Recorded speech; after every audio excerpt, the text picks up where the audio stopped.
For anyone who does not know who you are yet, who are you and what do you do? My name's Myles Shaw. Some would call me an entrepreneur. I would differ and just say I'm a hardworking managing director of some flooring companies, running a third generation flooring company, which spans retail and also online. So you sell carpet all over the world and you do this from Freeman Street in Grimsby? Yeah. Yep. And you also sell half of it to America. So can you tell us, how does a lad from Grimsby end up shipping carpet to the other side of the planet? So that was an absolute fluke, and I didn't mean to. And it all came from the Brexit referendum in June 2016. So we was getting about £5,000 worth of orders a week from the EU off our website, runrug.com, and they'd be buying made to measure hull and stair carpet runners. So then, when the referendum happened, and the news is that we was going to leave Brexit, we hadn't officially left until like 4 years later. We didn't get any EU orders. They stopped overnight. And then we started getting orders from eBay and also our website from America. So I didn't really think too much about it. And then after 2 weeks of getting like £5,000 worth of orders a week, it turns out that they was getting more bang for their buck because exchange rate was so good for them exchange from dollar to pound. So I thought, okay, right. So America really love our products. So I thought, right, before the exchange rate goes back to kind of normal, I will create an American website. So I bought the domain name carpetwinners.com at the time and basically just made ourselves look completely American.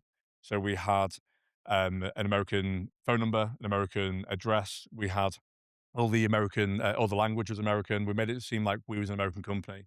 And then we've just started getting a lot of orders, a lot of momentum, kept building and building and building. So it came through, I guess, a little bit of luck because I didn't openly try and get orders from America. But if we never had the website in the UK, obviously that's the beauty of online, anyone can find your products. And we have a niche. So hallway runners isn't unique, but a made to measure hall runner and stair runner, that is a USP that makes it unique. So they found us basically. What is the dynamics like in a family business?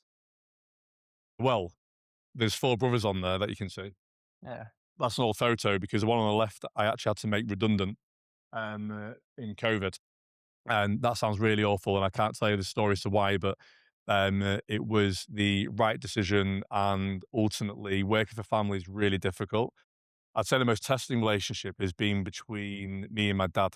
So there's loads of love and loads of respect, but I'm third generation leader. So he's done it the way he's always done it. He's been running a retail store, and that retail store was doing about £400,000 a year revenue before I joined when I was 18. And we're now doing 7.5 million. And I can assure you that if I did it the way my dad wanted to do it, we would still be at 400,000.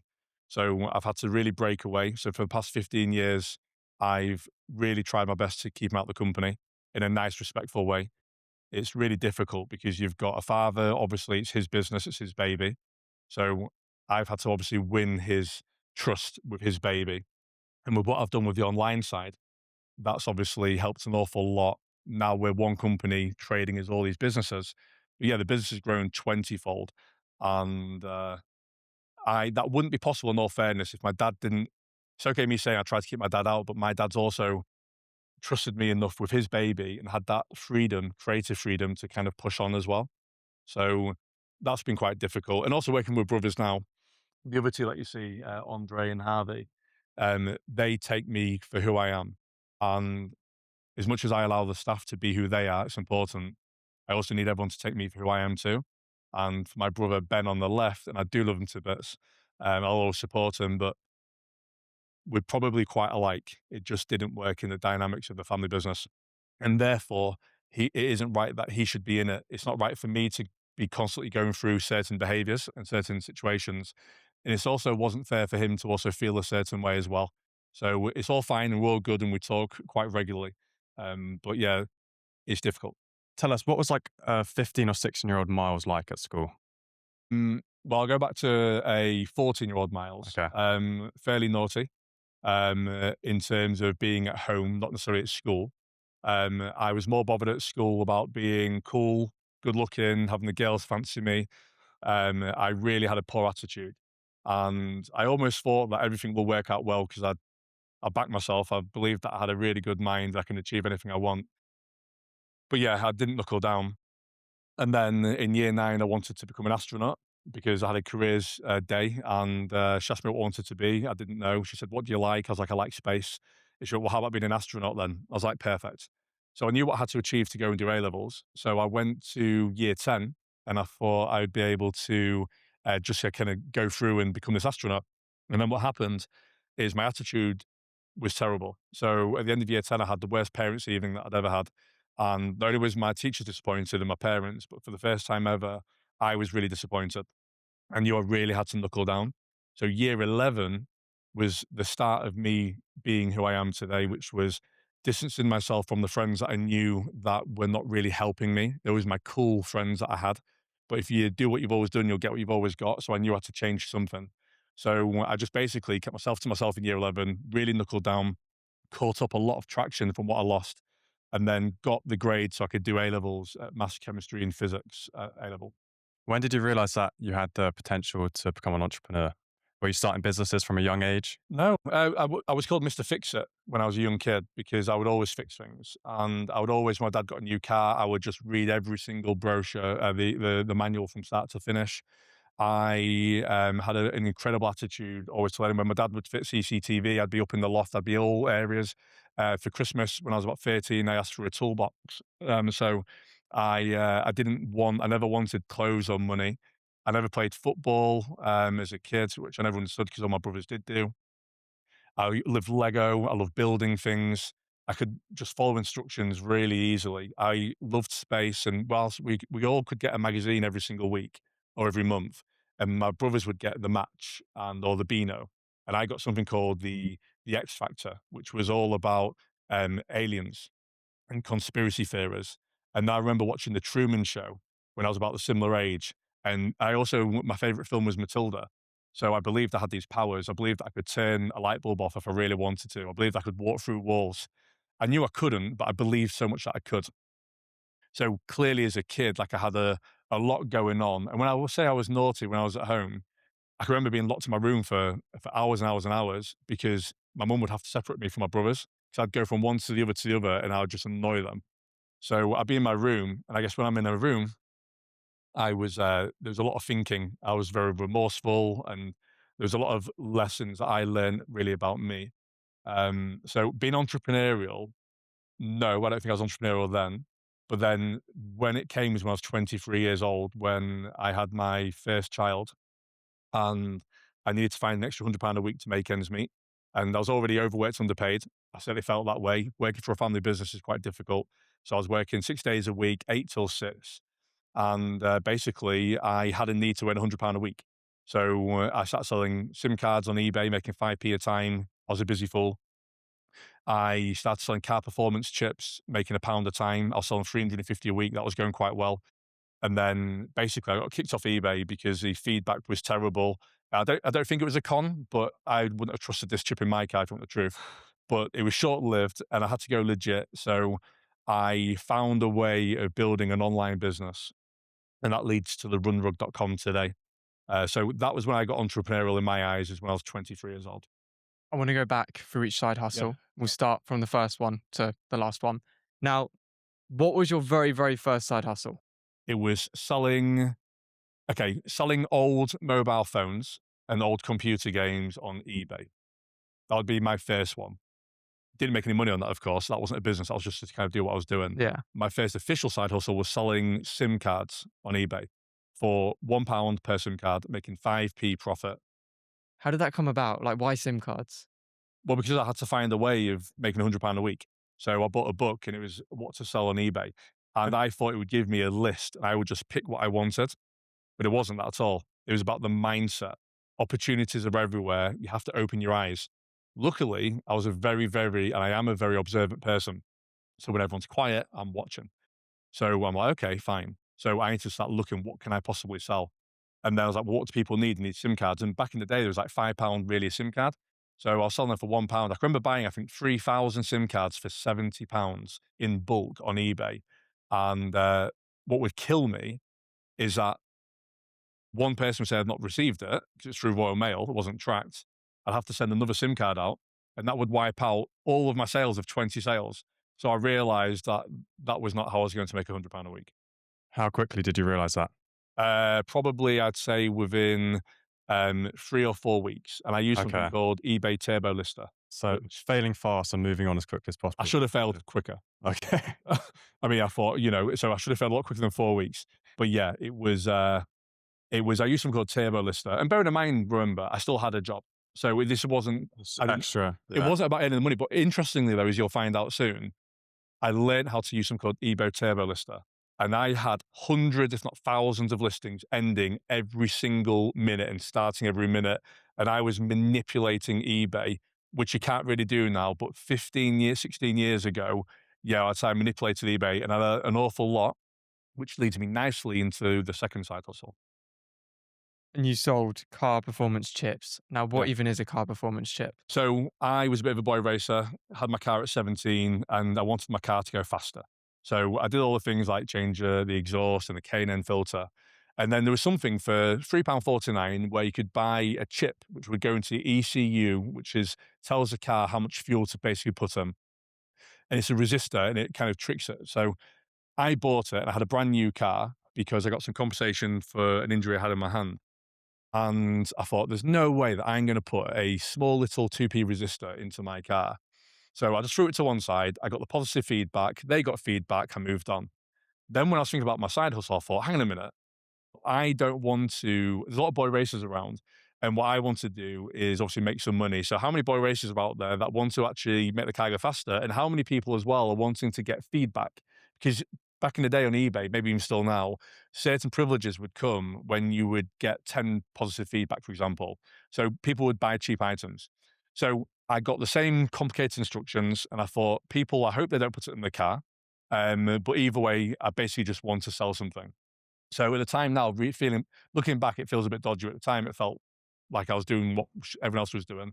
I can remember once I got a letter from Mazda. It was a cease and desist letter because I was like, have a Mazda car, Peugeot, Mercedes, BMW. Again, I was manipulating eBay. So I had hundreds, if not thousands of listings going live all the time. And I was making like £350 a week. And I kept getting people saying, I'm not happy. I don't know what to do with this. Can you give me any help? I knew nothing about cars, only how to drive them. So I got kicked off eBay because I got too much negative feedback, which was really awkward because eBay was my only source of revenue at the moment, and I was earning some okay money. And that led me to really problem solve my next step. What did those early side hustles teach you about business, and how did that sort of translate into your later success? So it taught me that I knew digital. I was a new cool kid. I was like my dad would say to his business associates, "Oh, like look at what Myles is doing on eBay." They didn't even know how to do anything on eBay. Like I wasn't just selling Nokias. I was actually making money, and I was doing quite well. So it taught me on eBay that the more that I do, the more time I spend on eBay, the more listings I put on, the more revenue I got. One listing, I'd have got no revenue. Thousands and thousands, I did. It's different now on eBay. You can't do that now. So what that taught me is when I found my real hustle, which was made to measure carpet runners, I was once sat there at the desk, quiet because there's no customers coming in. I'm thinking, what can I sell that no one else has sold? And my dad's always said to me, specialize in what you specialize in. Amazing bit of advice. Well, I know flooring. It's all I know. It's what I've grown up with. I was like, right, I need to find something that no one sold before. Tried carpets. It's already been done. Not bothered about that. Or I was already busy full with SIM cards. I didn't want to be busy full with carpets. Carpet fitting tools. Margin wasn't there. No, thank you. Carpet underlay. No other people were doing it. I was like, I will find something. Go back to my powers with Matilda, believing I could break a light bulb. I believed I would find something. And I'm sat there and I'm staring at this roll of carpet runner, which normally a woman would come in or a guy and they say, right, an older lady or woman, can I have 3 meters of that carpet runner? I'd say, yeah, no problems. I'd remove the carpet sample books off, unroll it, measure it, cut it, wrap it up, put it in the shopper trolley and off they go. I was like, wow, I wonder if people would want that online because I probably sell 2 or 3 a week in the store. And if I can sell 20 a week around the country, I'll make £100 a week. So I listed it on eBay. I had an old camera. I had my first notebook computer, the Samsung notebook. I put in an SD card into the camera, took a photo of it on the floor, took the SD card out, put it in the notebook, transferred the photos over, and I listed it on eBay by any length you want. So you could select from a drop down, as it was called a multi-variation listing at the time. And I sold a piece that day for £45. But so then I sold another piece and then another piece that week, and I sold £450 worth. So I sold a whole roll in that first week. I was like, wow, that's a fluke, obviously. Dad, there's the money for that roll. Where'd you get it from? Can we buy more? So we started to buy a lot more rolls and I'd pay my dad, but then I'd realize that I had no money. All my money was tied up into stock. So to answer your question, because I'm sure you have more questions about the online side, but I absolutely manipulated eBay and I paid £250 per month for a premium listing, which put you at the top. So I just had loads on the top at 250 quid. And therefore, no one else got a look in. And it was literally my heyday. If I started right now, I could not do the same tricks again. But what I learned through the SIM cards and through the car performance chips, I really mastered eBay. And that's what got me going. You mentioned earlier that you're really good at spotting opportunities. Yeah. What would you say to people listening? How can they spot an opportunity for something like a side hustle? So it is a good question, that, because it's all down to the mindset of the person. I think some people could look forever and they wouldn't see it. And I don't think some of that can be taught. You either have it or you don't. Just like Sam Calmat say, you need the X factor. I think at times to spot the opportunity, I think it's a lot more than just looking. It's, for example, when I'm laid on the beach on holiday, I'll see an ice cream van. I'll see how it's not doing right. How would I do it? Um, in COVID, I thought, okay, there's a problem. So it starts, I think, by there needs to be a problem that needs to be solved. My problem was I needed £100 a week to make ends meet, and it had to be solved by me finding a way of generating that money. And at that point, well, what can I do? I couldn't leave my family business because I'm fiercely loyal and I was my dad's exit plan down the line. So I had no choice. How can I find a business? So for me, I was always looking online. So I looked online. eBay drive millions of customers every single week. So my advice would be really is you've got to be always on, but it's more before looking, it's about your mindset. I think it's why are you looking, what you're trying to achieve. And even when you find all of that, like obviously my passion at first, my passion's flooring, but interestingly, nothing I did in the early days was anything to do with flooring. So, and also as well, like without me having my first child and having that need, like my cookie up the bum effectively is me. I was a little young boy at 23 years old. All of a sudden, I'm a father. I'm now responsible for this new human being. And before that, I was just this boy. So I just felt that pressure. Everything kind of came You together. had to do it essentially. I had to. Yeah. Yeah, everything was comfy before. I never had to pay rent at home. Life was good. But for the first time in my life at 23, I had to do something. So, if I was really well paid and working 3, 4 days a week with my dad and I had the flexibility, would I have needed to have been entrepreneurial? I might have been entrepreneurial within the business my dad created, but would I have created something else? I think it's two differences as well. Yeah. You've got business owners that call themselves entrepreneurs. I beg to differ, but I do believe you can be entrepreneurial within a business. Yeah. What is a true entrepreneur? I think it's someone that goes out there and I think they make fire where fire doesn't exist and they don't have a light and they don't have wood. They've somehow made fire. And up until that point, I'm so happy that I did it because I always felt in my dad's shadow with the family business GCW. But runrug.com is my time to say, well, I did that. And that's my sort of thing. So honestly, it's a real $1 million question. How do you find something? It's about the mindset, it's about the person. And obviously, everyone's in business now. So if you'd never wanted to go into business and you wanted to be, maybe a different career, I think if you don't have the right mindset, I don't think you'll ever see it. Do you think it's easier than ever for a young person to actually start a side hustle now? Also, they got AI, Yeah. social media. I would say every time is going to have its difficulties. So you couldn't do what I did then, but marketplaces are still huge. So yes, you could. It'll be like ever. It's with AI. AI is a tool to enable situations to happen when you don't potentially have the skill set, don't have the resources. So I had a credit card with a £250 limit, and that helped me on eBay. So I think it's always going to be challenging. And what would I do right now? Well, absolutely, AI would be at the forefront because my best teacher I've ever had was Google. I've had some great teachers, don't get me wrong, my dad and at school. but I am completely self-taught. I knew nothing about online. So Google was my best teacher. And I always had when someone would come to me, I don't know, I might go to Google. AI is exactly the same as what I would do when I was, let's say, 18. You would go to AI and there's no problem that can't be solved. And everyone's geniuses now. So I think now more than ever, it's really important for everyone to have individuality and personality because everyone's a genius. And soon when you got wearable devices, whether it be glasses or something in your ear, everyone's going to be a genius with an IQ of 200. So what's going to stand out is to be someone that's got personality. And therefore it goes again, well, where do you learn to get personality? And obviously that is a journey of people and obviously experiences that you go through school and your parenting, et cetera, et cetera.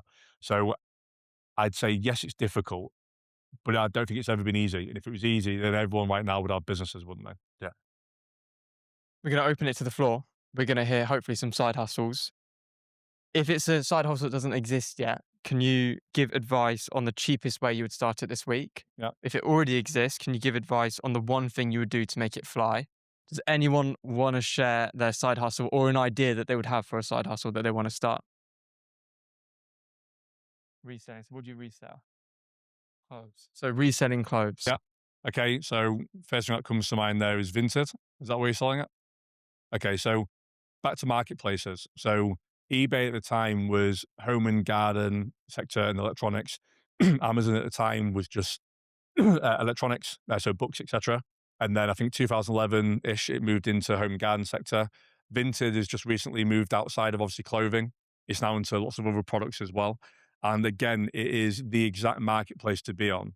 So what would I do to become better? Well, I would have my guru, which I have with me all the time, which is AI. And I'd be saying, this is my situation. This is what I'm doing. How can I be better? So it might be the images. You know, you got conversion rate optimization. So what can you do to make your images better to stand out from the rest? What can you do regarding your descriptions? Because also as well, the biggest shopping channel in the future, if not now, is going to be AI commerce. So therefore, you have your AI will go out, it'll find new products and come back. So you'll start by saying, "I want a pair of vintage Nike trainers."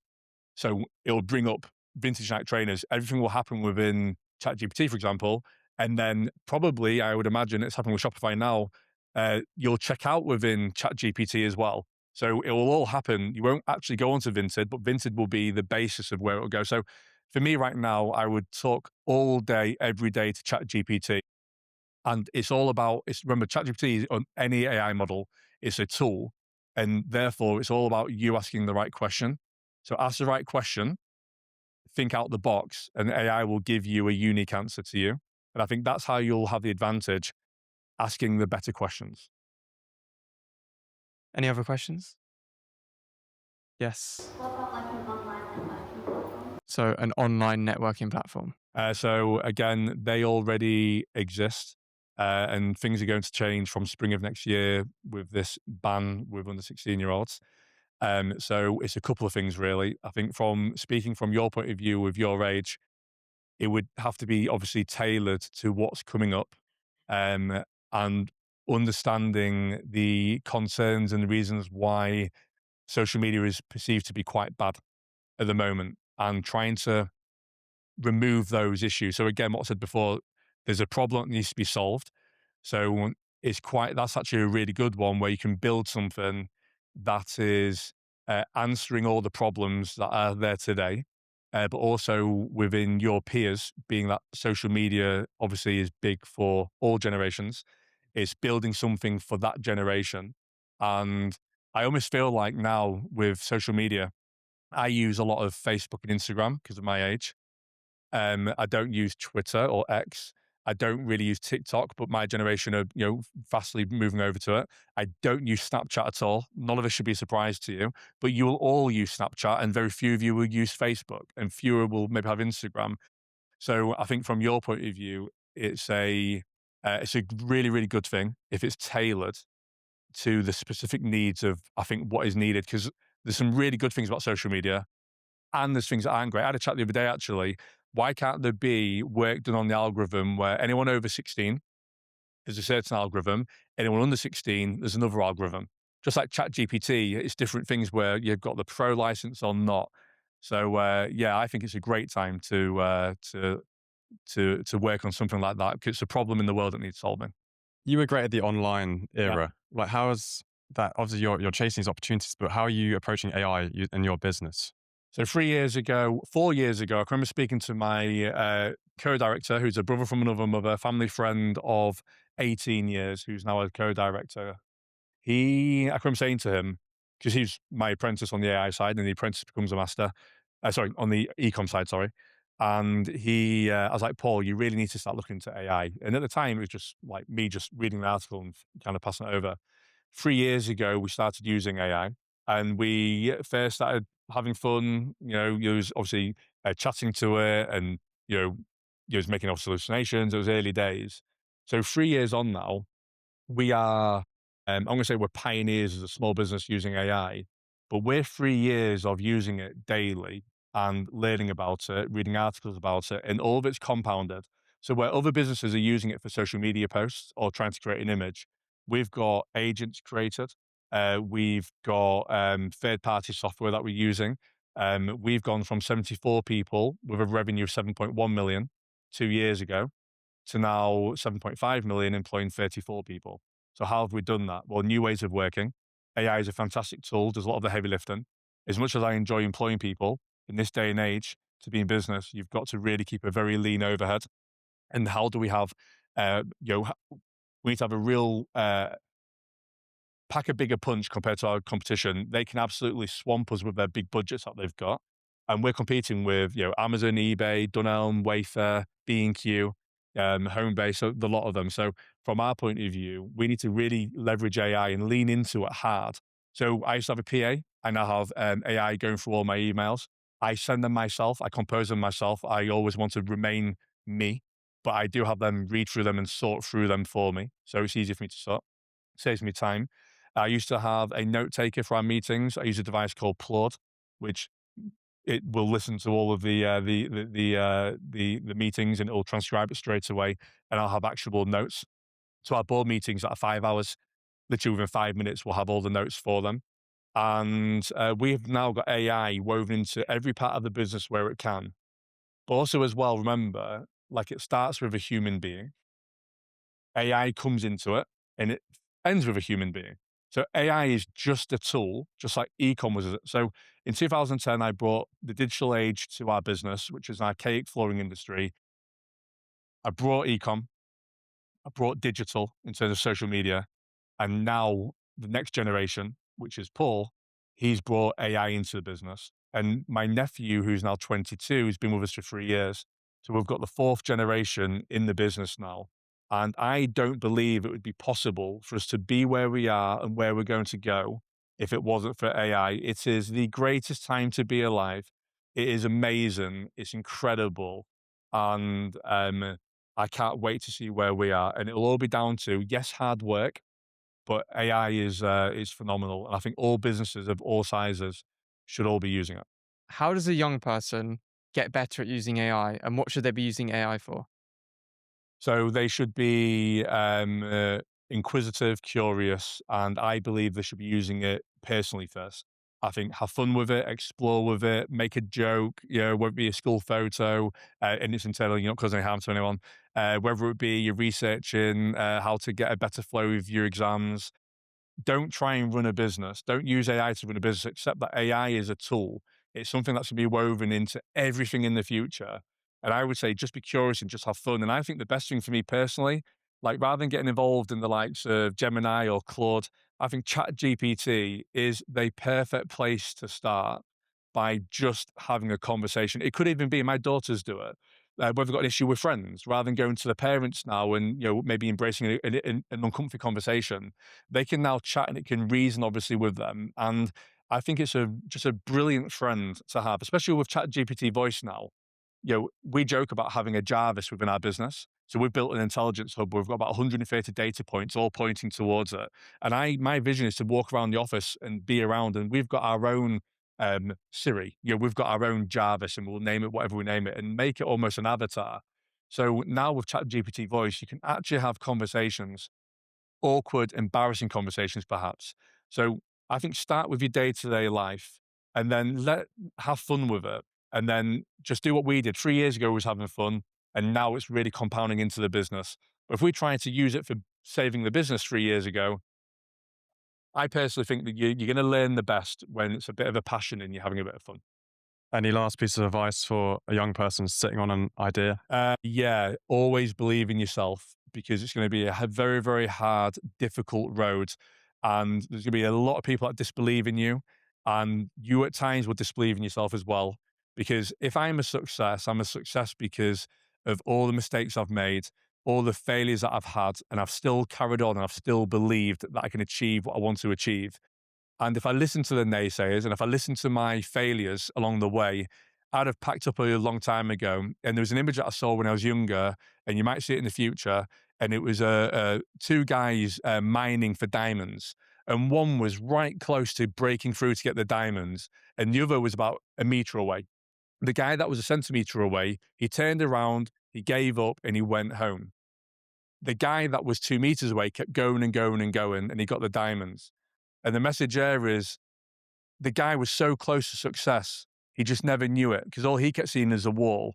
So therefore, if you're going to go into business, there are many, many walls ahead. And I am still going through these walls, by the way. I've not achieved what I want to achieve, and I'm still digging through, and I will not stop. I don't know where the diamonds are, by the way. I actually don't care. Even if I never get to the diamonds, it's the quest that I enjoy of finding the diamonds. So just keep digging and keep motoring and moving forward.